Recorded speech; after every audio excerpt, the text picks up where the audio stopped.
По заявлениям Human Rights Watch, Туркменистан остается одной из самых закрытых и репрессивных стран мира. Сегодня, когда весь мир отмечает День прав человека, десятки туркменских активистов продолжают находиться за решеткой лишь за то, что они говорили правду.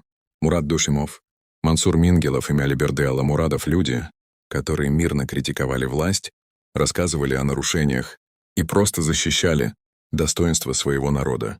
Они были осуждены на закрытых и несправедливых судах. Их свобода — цена, которую они платят за попытку изменить жизнь к лучшему.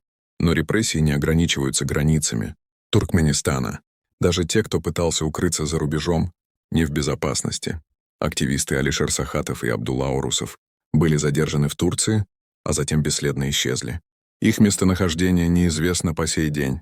Международные правозащитные организации опасаются, что их могли принудительно вернуть в Туркменистан, где их ждут пытки, произвольные аресты и насильственное исчезновение.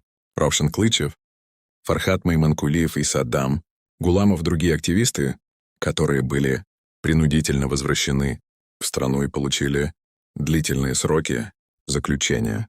Даже те, кто был освобожден, остаются под постоянным контролем.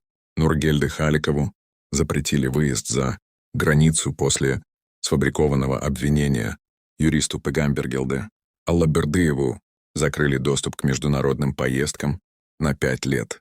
Журналистку Салтан Ачилову дважды лишали возможности выехать за рубеж, сначала повредив паспорт, затем насильно госпитализировав.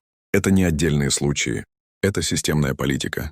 Политика давления, преследований и запугивания всех, кто не согласен молчать. Международное сообщество не должно оставаться в стороне.